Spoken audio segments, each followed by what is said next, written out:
Saudara, seorang pendeta setengah tua datang ke sebuah rumah sakit. Dia bermaksud menengok seorang pemuda jemaatnya yang dalam 3 bulan terakhir kena kanker yang begitu ganas. Yang aneh, dia membawa sebuah atau sekuntum bunga yang sudah layu.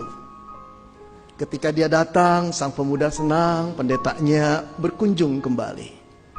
Lalu dia meletakkan bunganya, lalu dia ngobrol dengan sang pemuda. Dia menghibur pemuda itu yang dalam 3 bulan tubuh yang maco, paras yang ganteng itu terkuras habis oleh penyakit jaringan-jaringan yang tidak normal, kanker ganas dalam tubuhnya. Saudara, berkali-kali sang pemuda berkata, "Pak Pendeta, kalau Tuhan menyembuhkan saya akan melayani Tuhan. Saya akan mempersembahkan tubuh saya untuk menjadi persembahan yang hidup bagi Tuhan." Sang pendeta tertawa, tersenyum, "Saya doakan, nak." Saudara, selesai setengah jam berbicara, sang pendeta berkata, "Saya pulang dulu ya, yuk kita berdoa." Selesai berdoa, kemudian Bapak Pendeta keluar dari kamar itu. Tiba-tiba pemuda yang sakit kanker itu memanggilnya kembali. "Pak Pendeta, Pak Pendeta." Pendetanya menoleh, "Ada apa?" "Bolehkah saya bertanya satu pertanyaan kepada Bapak?" Pendetanya kembali lagi, "Mau tanya apa, nak?" "Dari Bapak Pendeta datang dari tadi, saya bingung. Kenapa kali ini Bapak datang membawa sekuntum bunga yang telah layu? Kenapa, Pak?" Pak Pendeta tersenyum, "Bolehkah saya duduk kembali?" "Oh, silakan, Pak," kata pemuda yang terbaring dengan sakit yang luar biasa pada stadium tingkat terakhir.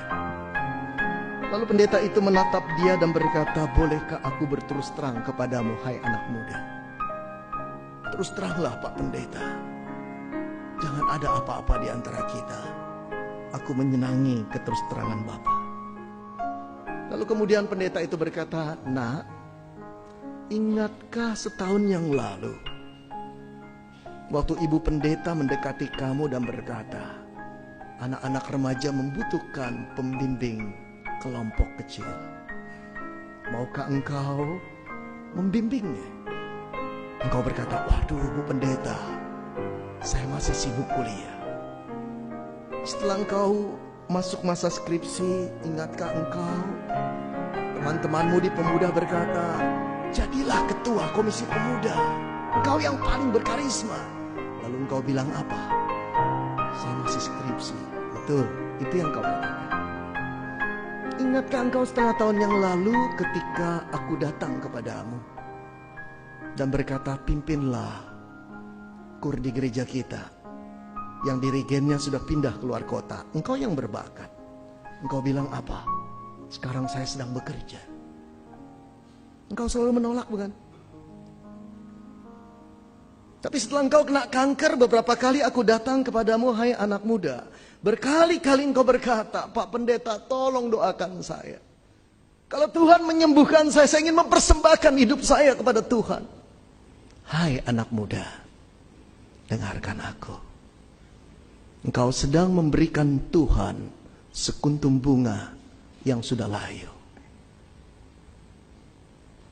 Apakah kau pikir Tuhan hanya layak menerima sekuntum bunga yang telah layu?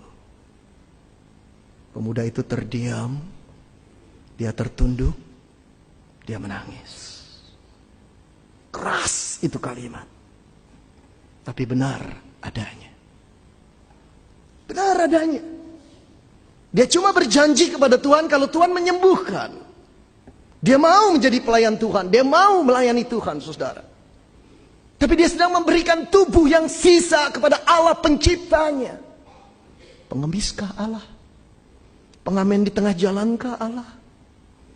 Selayak itukah dia diberikan sisa tubuh, sisa kesehatan? Di mana masa pemuda itu sehat, cemerlang otaknya, bagus masa depannya? Di mana dia?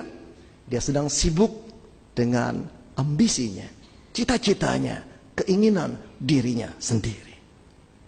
Saudara, banyak orang Kristen seperti itu di hadapan Tuhan. Ketika mereka diminta melayani, nggak usah lah, janganlah, aku masih sibuk lah, nanti saja. Kapan nantinya? Kapan nantinya? Setelah alat pacu jantung masuk dalam tubuhmu, setelah selang-selang infus menusuk nadi-nadimu, kapan nantinya?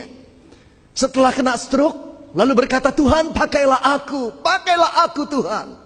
Sekarang tinggal Tuhan berkata, nanti dulu. Kau kira aku hanya layak menerima barang bekas. Engkau sedang memberikan aku sekuntum bunga yang telah layu. Oh saudara yang dikasihi Tuhan, banyak orang Kristen di dunia ini adalah orang Kristen yang tidak tahu diri. Tidak tahu diri. Siapakah yang merajut kita di dalam kandungan ibu kita? Siapakah yang membesarkan kita ketika kita balita? Siapa yang selalu menjaga kita dari segala macam mara bahaya dan penyakit? Tuhan. Siapakah yang menuntun masa muda kita? Siapakah yang memberikan otak yang cemerlang, masa depan yang gemilang? Siapa? Allah. Siapakah yang menebus kita pada waktu kita hidup di dalam dosa? Allah. Lalu tidak layakkah Allah ketika dia meminta tubuhmu dan tubuhku untuk dipersembahkan kepadanya sebagai persembahan yang hidup, menjadi dupa yang harum bagi namanya? Tidak tahu diri, bukan?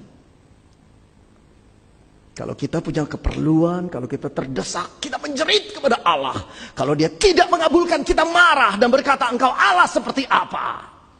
Aku tidak akan percaya kepadamu. Aku meminta, engkau tidak menjawab. Aku berdoa, engkau sembunyi. Kita tidak tahu yang kita ajak bicara, yang kita adalah pencipta. Satu tiupan nafasnya membuat jiwa kita bisa terbang melayang. Kita tidak lagi hormat kepada Tuhan. Kita tidak lagi takut akan Tuhan. Kita membuat dia seolah-olah kacung kita, bujang kita. Kita seolah-olah berhak atas diri kita. Seolah-olah kita bisa menciptakan diri kita sendiri dan tidak bergantung kepada Allah. Padahal seluruh hidup kita sampai sekarang ini, kita bergantung kepada Tuhan. Oh saudara, karena itu Paulus mengingatkan jemaat atau orang Kristen di kota Roma untuk tidak main-main dengan Allah. Untuk memuliakan Tuhan dengan tubuhnya. Karena itu dia berkata,